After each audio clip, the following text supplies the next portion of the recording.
सभी लोगों का स्वागत है, अभिनंदन है। दोस्तों, आज हम बात करेंगे वो संपूर्ण जीके की जो प्रश्न उत्तरी है उसके बारे में चर्चा करते हैं। सबसे पहले जो प्रश्न नंबर 1 देखते हैं, निम्नलिखित में से किस वर्ष महाराष्ट्र में पहली बार आधुनिक सूती वस्त्र मिल की स्थापना हुई थी? दोस्तों, पहली बार आधुनिक सूती वस्त्र मिल की स्थापना तो हुई थी, लेकिन कब हुई थी? तो यूं कहा जाता है कि 1854 में हुई थी। दोस्तों, 1854 में ये कंपनी की स्थापना तो की गई थी, लेकिन भैया मुंबई में हुई थी। और उस मिल का क्या नाम था? तो Mumbai spinning and weaving company थी।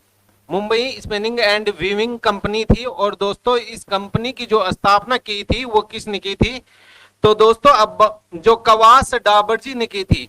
कवास जी जो डाबर था उसने कहते हैं कि इस कंपनी की स्थापना की थी। लेकिन दोस्तों, सूती वस्त्र का जो पहली मिल स्थापित हुई थी, वो पहली मिल कब स्थापित हुई थी? तो 1818 में हुई थी। और ये मिल कहाँ स्थापित की गई थी? तो कोलकाता में की गई थी। दोस्तों, ये कोलकाता में ये मिल स्थापित हुई थी, लेकिन कौन से स्थान पर हुई थी? तो उसका नाम बताते हैं, फोर्ट ग्लोस्टर नामक स्थान था, वहां स्थापित हुई। लेकिन यह क्या रही? असफल रही। दोस्तों, मामला यहां तक होता तो भी ठीक था, लेकिन यूं कहा जाता है कि साहब सूती वस्त्र जो नगरी है, भारत की सूती वस्त्र नगरी, वो किसको कहा जाता है? तो दोस्तों, सूती वस्त्र की जो नगरी कहा जाता है वो मुंबई को कहा जाता है। जबकि पूर्व का जो बोस्टन कहा जाता है, पूर्व का बोस्टन, भैया बोस्टन जो शहर है ये काय का है? तो बोस्टन शहर है ये दोस्तों अमेरिका का है। लेकिन पूर्व का बोस्टन किसको कहा जाता है? तो अहमदाबाद को कहा जाता है। और ये अहमदाबाद कहाँ है? तो गुजरात में है। दोस्तों, यूं ही नहीं बल्कि मैं आगे बात करूं तो भारत का जो मैनचेस्टर कहा जाता है, भारत का मैनचेस्टर कहा जाता है, वो अहमदाबाद को कहा जाता है। और ये अहमदाबाद भी कहाँ है? गुजरात में है। दोस्तों, यूं ही नहीं बल्कि मैं आगे बात करूं तो सूती वस्त्र के जो सर्वाधिक जो कारखाने हैं वो महाराष्ट्र में है। और महाराष्ट्र में कितने कारखाने हैं? तो 122 हैं। जबकि गुजरात में कहते हैं कि भैया सूती वस्त्र के जो कारखाने तो हैं, लेकिन कितने कारखाने हैं? तो 120 कारखाने हैं। दोस्तों, यूं ही नहीं, ये जो मैनचेस्टर जो शहर है ये इंग्लैंड का है। इंग्लैंड का एक शहर है जिसका नाम है मैनचेस्टर। इसी को चिमनियों का शहर कहा जाता है। ये सूती वस्त्र के लिए विश्व में प्रसिद्ध है।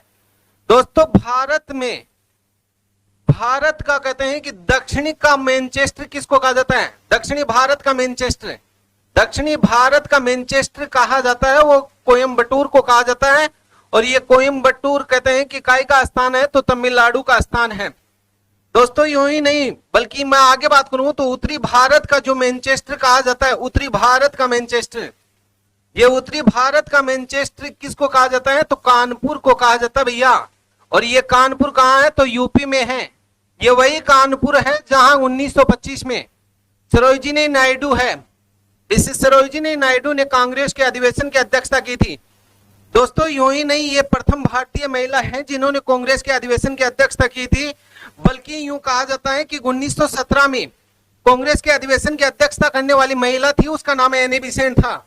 यह वही सरोजिनी नायडू है जिसके बारे में यूं कहा जाता है कि यह देश की प्रथम महिला राज्यपाल बनी थी।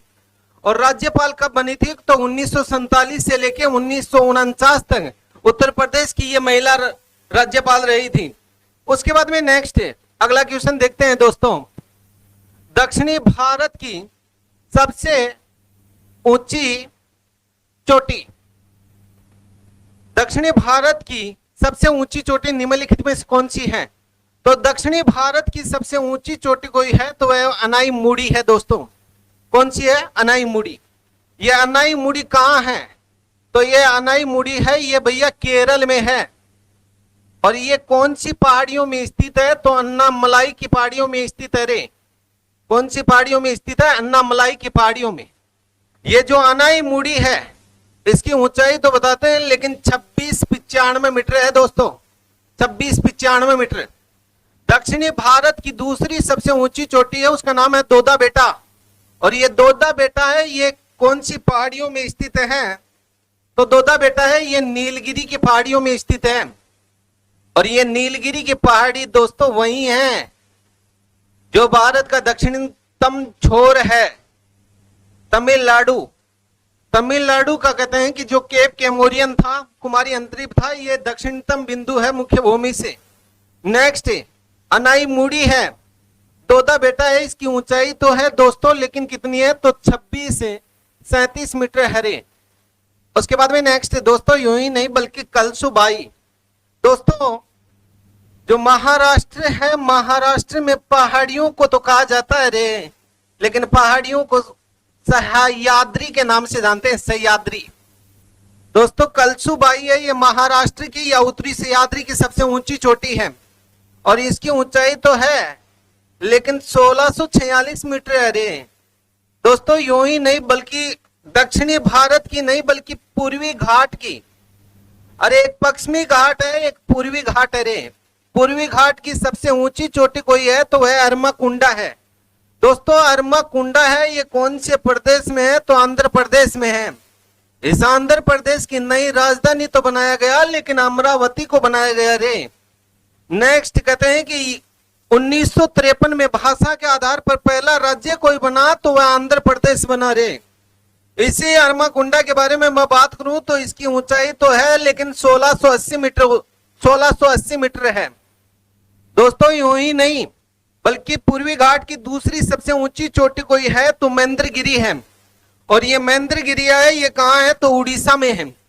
उसके बाद में नेक्स्ट तीसरा क्वेश्चन देखते हैं, भारत का अपने पड़ोसी देशों के मध्य अंतरराष्ट्रीय सीमा के विस्तार का आरोही क्रम है।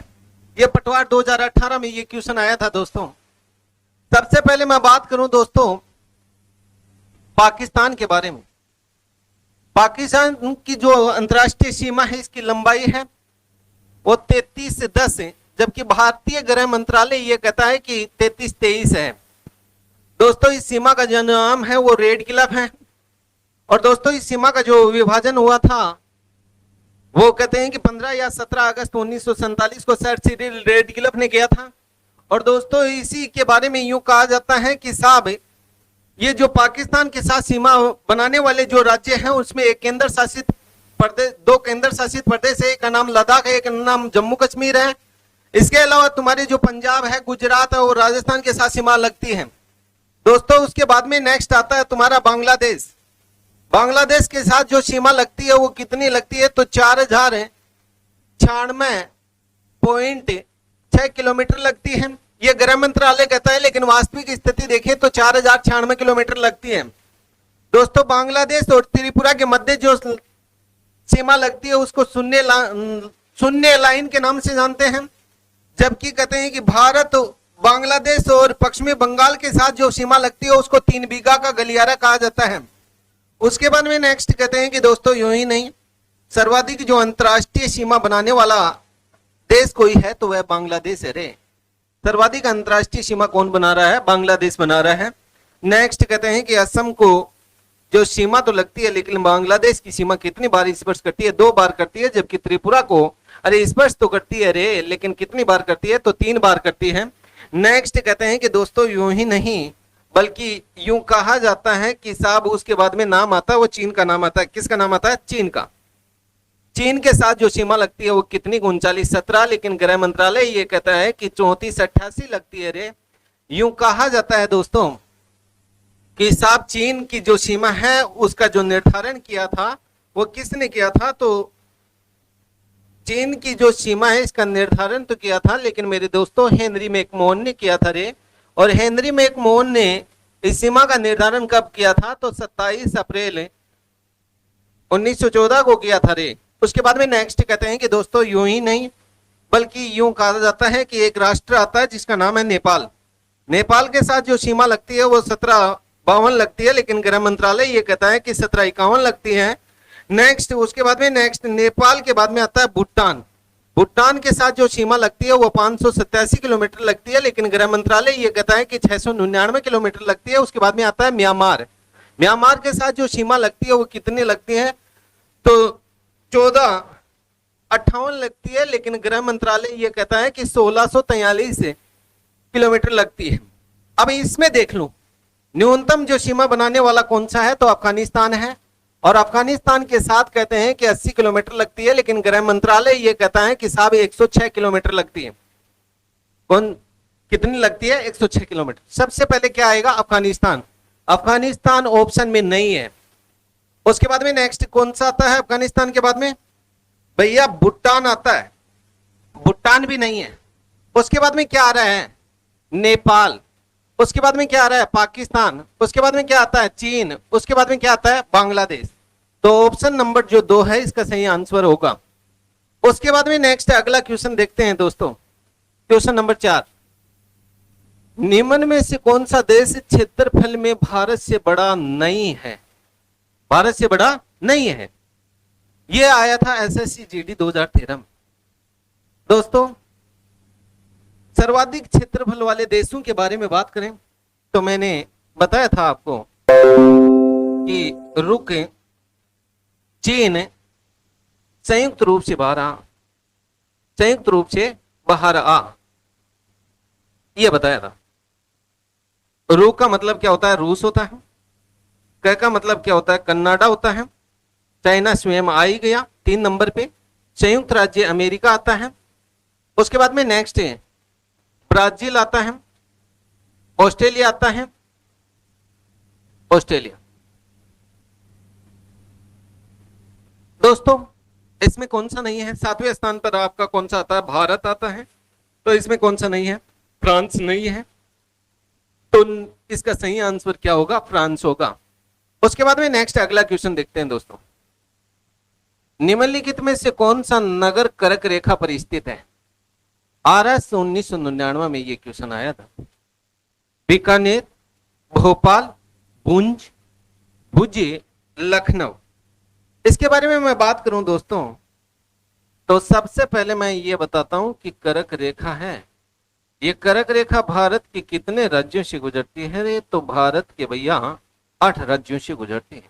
भारत की कितने राज्यों से? 8 राज्यों से गुजरती है। वो 8 राज्य कौन कौन से हैं? तो मैंने आपको बताया था 6 मित्र झाग पे मरे। अरे 6 मित्र कहां मरे? झाग पे मरे रे। दोस्तों 6 का मतलब होता है गढ़ों का गढ़ है। कौन सा गढ़ है? चित्तौड़गढ़ है? नहीं भैया छत्तीसगढ़ है। कौन सा गढ़ है? छत्तीसगढ़। मी का मतलब होता है लेकिन भैया मिजोरम होता है। अरे कौन सी रम होता है? मिजोरम। अरे त्रि का मतलब भैया पूरा बताते हैं, त्रिपुरा। और झा का मतलब तो बताते हैं लेकिन मेरे दोस्तों झारखंड बताते हैं। अरे कौन सा है? झारखंड। अरे गए का मतलब तो रात है भैया। कौन सी रात है? तो गुजरात है। और पै का मतलब तो है मेरे दोस्तों लेकिन पश्चिमी बंगाल है। कौन सा है? पश्चिमी बंगाल। अरे मैं का मतलब तो है मेरे दोस्तों लेकिन मध्य प्रदेश है। कौन सा प्रदेश है? मध्य प्रदेश।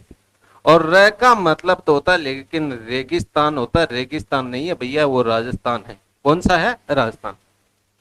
तो कर्क रेखा है वो भारत के कितने राज्यों से गुजरती है? तो कितने राज्यों से गुजरती है? 8 राज्यों से गुजरती है। लेकिन अगला राज्य ऑप्शन में दिया ही नहीं, केवल क्या पूछ लिया कि कौन सा शहर है भैया जो कर्क रेखा पर स्थित है। आपने कभी नाम जरूर सुना होगा गरबा का, तो गरबा ही नहीं आपने कभी नाम जरूर सुना है गुरुबा का। भैया गए का मतलब होता है लेकिन गुजरात की जो राजधानी है उसका नाम है गांधीनगर। ये कर्क रेखा पर स्थित है। आपने कभी नाम जरूर सुना होगा उज्जैन का। अरे ये उज्जैन कहीं है तो एमपी में है रे, जहां हर कहते हैं कि साहब कुंभ का मेला लगता है। अरे काय का मेला लगता है? कुंभ का मेला लगता है। आर का मतलब तो भैया रांची होता है। रांची। झारखंड की राजधानी कौन सी है? रांची। तो छत्तीसगढ़ की रायपुर है भैया। और बी का मतलब भैया भोपाल होता है। अरे मध्य प्रदेश की राजधानी कौन सी है? भोपाल। अरे ए का मतलब तो होता है लेकिन भैया त्रिपुरा की राजधानी है वो कौन सी है? अगरतला है। कौन सी है? अगरतला। इसके अलावा नेक्स्ट और भी शहर हैं जो कर्क रेखा के निकटतम बसे हुए हैं। जैसे आपने कभी नाम जरूर सुना होगा जबलपुर का, और ये जबलपुर कहीं है तो एमपी में है। अरे कहाँ है? एमपी में है। आपने कभी जरूर नाम सुना होगा रायपुर का। जबलपुर है, रायपुर है। आपने कभी नाम जरूर सुना है कोलकाता का। अरे किसका? कोलकाता का नाम जरूर सुना होगा। अरे आपने कभी नाम जरूर सुना है बांसवाड़ा का। किसका? बांसवाड़ा का। ये शहर हैं, ये भी कहते हैं कि साहब इसी कर्क रेखा पर या कर्क रेखा के निकटतम स्थित है।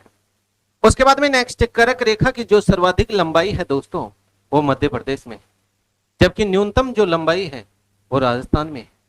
कहते हैं कि ये कर्क रेखा है, मकर रेखा और भूमध्य रेखाएं हैं, ये तीनों एकमात्र महाद्वीप से गुजरती हैं और उस महाद्वीप का नाम कोई है तो अफ्रीका महाद्वीप है। कहते हैं कि ये कर्क रेखा है, इसको 2 बार काटने वाली नदी का क्या नाम है तो माही नदी है। और ये वही माही नदी अरे जो कहते हैं कि साहब बांसवाड़ा के खांडू गांव से प्रवेश करती है और खांडू गांव का जो संबंध रहा है वो हरिदेव सिंह जोशी से रहा है रे, जो राजस्थान का सीएम रह चुका रे। उसके बाद में नेक्स्ट कहते हैं कि दोस्तों एक रेखा आती है जिसका नाम है मकर रेखा। मकर रेखा को 2 बार काटने वाली नदी का नाम तो है लेकिन लिम्पोपो है। कौन सी है? लिम्पोपो। उसके बाद में नेक्स्ट कहते हैं कि दोस्तों यूं ही नहीं, भूमध्य रेखा को 2 बार काटने वाली नदी का क्या नाम है तो जायरे है, कांगो है, और उसी कांगो नदी पर एक स्टेनले जलप्रपात बना हुआ है। तो ऐसे करके ये क्वेश्चन भी